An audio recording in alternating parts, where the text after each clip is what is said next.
After that, let us have a look at the case study on letter of credit. So we will be solving case study on letter of credit. So the case study over here, it says Messrs ABC Exports Private Limited, Messrs Exports Private Limited received a letter of credit for export of goods amount of rupees 50 lakh approximately. The company manufactured the goods and made the shipment and presented the documents for negotiation to the negotiating bank for total invoice value of rupees 52 lakh 35,600. So what does it mean? It means a letter of credit was opened in the name of the exporter set over here, that is Exporters Private Limited. A letter of credit was opened and it was amounting rupees 50 lakh.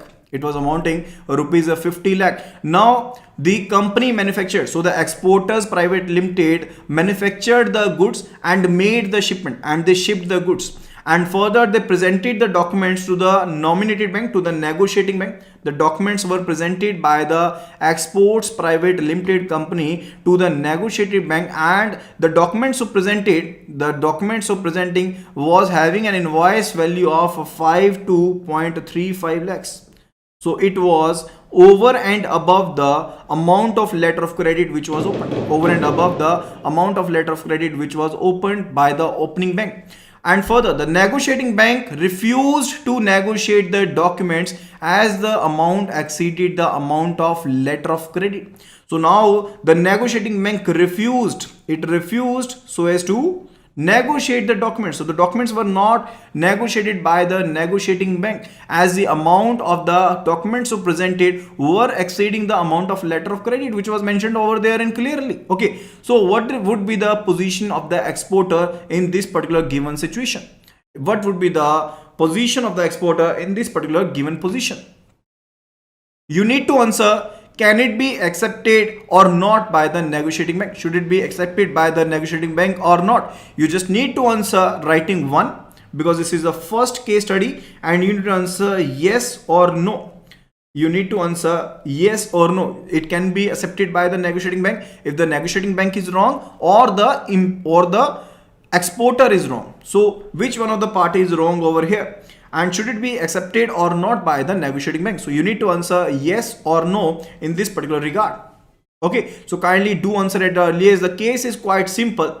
The case is quite simple. The letter of credit is amount worth rupees 50 lakh which was there, and further it was there in the name of the Exports Private Limited. They manufactured the goods and further shipped the goods and presented the documents to the negotiating bank with an amounting of rupees 52.35 lakhs over there. But the negotiating bank refused the document, saying that the amount of the letter of credit was mentioned to be 50 lakhs. So you have drawn the amount to be 52.35 lakhs. So it should be accepted or not. You need to answer in that particular regard. So many of you are saying that it must be accepted, and some of you are also saying that it should not be accepted. It should not be accepted. So let me tell you that the letter of credit on this particular point, it will be accepted. It will be accepted. Why it will be accepted? Because it is as per the UCPDC articles. It is as per the UCP articles, that is UCPDC articles. So it clearly states under the Article 30. It clearly states under the Article 30 that if the word approximately or about is used, if the word approximately or about is used with the amount of credit, it is to be taken as per the tolerance of plus minus 10%. So the amount is to be taken as the percentage of plus minus 10%. So even if the case, the amount so drawn, the invoice so drawn by the beneficiary is exceeding up to 10% of the amount that is mentioned there in the letter of credit, the letter of credit documents are to be accepted. Okay, so that is the case. In that particular case, the letter of credit so opened is amount rupees 50 lakh rupees, and there is special word approximately is mentioned over there, and further there is plus 10% tolerance. So it will be amounting to 55 lakh rupees. Even if the beneficiary has drawn the invoice amounting up to rupees 55 lakh, it was to be accepted by the negotiating bank. So negotiating bank is wrong in this particular case. negotiating bank is wrong in this particular case, and this letter of credit is to be accepted, and this letter of credit is to be accepted. Okay, is that clear? After that, related to the second question, second case study, it says Messrs Exports Private Limited received the letter of credit for export of certain goods. For export of certain goods, letter of credit was received, and it does not state the quantity in terms of a stipulated number of packing units or individual items. Okay, so they received an order, but there is not mention related to the terms of the number of packaging units or the individual items. The exporter manufactured the goods and presented the documents to the negotiating bank over here, which have been initiated by the negotiating bank. However, the opening bank refused to honor the documents on the fact that there is a variation of around 3% of the quantity of goods supplied. Okay, the negotiator bank demands the return of money from the exporter. What will be the exporter's position in this particular case? What will be the exporter's position in this particular case? So the case is quite simple. The letter of credit was received by the beneficiary. They produced the goods, manufactured the goods and shipped the goods and presented the documents to the negotiating bank. Negotiating bank basically investigated the documents and further passed on the documents to the opening bank over here. The opening bank refused to accept the letter of credit. They refused the letter of credit. They refused to honor the letter of credit so as to the fact that there is a variation of around 3% in the quantity of the goods supplied. Okay, and further negotiating bank is now demanding the export money from the beneficiary. It is demanding the export money from the beneficiary. So what will be the exporter's position in this particular case? Again, under the Article 30 of the UCPDC, it must not be refused. So the exporter's position would be that exporter, if the quantity of the goods so supplied, is not mentioned there in the letter of credit, in that particular case, the tolerance limit is plus minus 5% related to the quantity of the goods so supplied. So it is plus minus 5% related to the quantity of the goods so supplied if the quantity is not mentioned clearly as such related to the number of the packing units or the individual items in the letter of credit. Okay, that would be the case. So it is to be accepted by the opening bank and cannot be rejected. Then it is related to the case study number 3, which says International Bank New Delhi received a letter of credit issued by a bank in the USA. So International Bank New Delhi received a letter of credit issued by a bank in USA in favor of Messrs ABC Private Limited, a customer of International Bank. The negotiation is restricted to the International Bank only. On the date of receipt of letter of credit, riots took place in the locality where the branch of the bank was located. As a result of this, LC could not be advised to the bank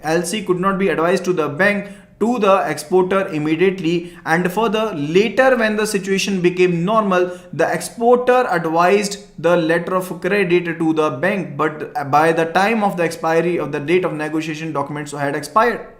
The date of negotiation of the documents had expired. The exporter insisted on a negotiation of documents by the International Bank, as delay is not on the part of the exporter but on the part of the International Bank. So what is the position of the International Bank vis-a-vis exporter in the given situation? So what would be the case related to it? So what is the scenario? The scenario is just quite simple over here. So we are having International Bank over here in New Delhi, over here, and they received a letter of credit issued by the bank in USA. So they received the letter of credit issued by the bank USA in the favor of Messrs ABC, to whom the letter of credit was advised. Okay, and further ABC over here made the shipment and they basically presented the document to the negotiating bank. Now further, on the date of presentation, when the documents were to be presented, there were riots, so the documents were not presented. So the documents were not presented because the area, the location where the negotiating bank was there, there were rights in that particular area, and the ABC firm was not able to present the documents, and the day after, when the rights were over, the documents were presented to the negotiating bank, but till then the date of negotiation was expired. The date of negotiation of the document was expired. Now the appeal by ABC was that they are not in the reason is not due to them, because there were rights in the area where the negotiating bank was situated. That was why they were unable to present the documents to the negotiating bank in time. Okay, so what would be the position of the negotiating bank, and what would be the position of the exporter? What would be the position of the exporter, and what would be the position of the negotiating bank over here? So it says, so it is basically related to what article? It is related to the force majeure. If it is related to what article? It is related to the force majeure, which clearly states if there is any if under any circumstances which are beyond the bank's control, in that particular case the bank will not be responsible. The bank will not be responsible. It is clearly said over here. It is as per Article 36 of the UCPDC. It is as per Article 36 of the UCPDC that if there is any delay on the part of the natural calamities, on the part of the rights, on the part of the terrorism activity, or any of the circumstances which are beyond the bank's control, the bank will not be responsible. Now in between the date of negotiation was expired, the negotiating bank will not be responsible. The negotiating bank is very much correct its own part. Okay, so if it has refused so as to accept the documents, that is basically not the bank's headache. Okay, it is not basically the bank's responsibility. This is as per the force majeure. Okay, after that it is related to the next case study, which says Messrs ABC Private Limited has received the letter of credit in their favor for export of certain goods to Canada. So Messrs ABC Private Limited, they have received a letter of credit in their favor. A letter of credit has been received in their favor, and they are to export the goods to Canada. Okay, and after that the date of expiry of the credit is on or about 31st of December 2020. The date of expiry is given to be 31st of December 2020. Okay, is that clear? And after that, since the process involved in the manufacturing of the goods was a little longer, the exporter could present the documents for negotiation on 3rd January 2021.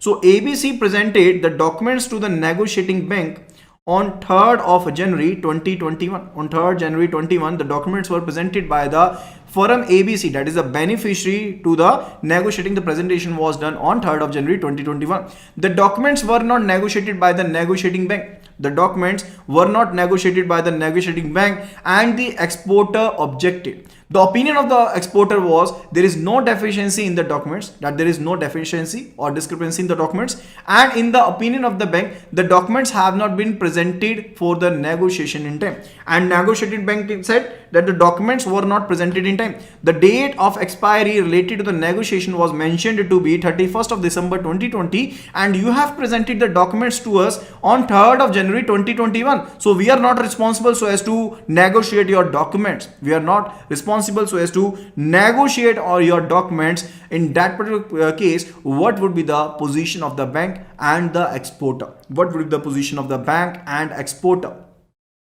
So what will be the case? It is quite easier to understand if you have gone through the basics. If you have gone through our previous video, you can definitely answer this. You can definitely answer this particular question. Okay.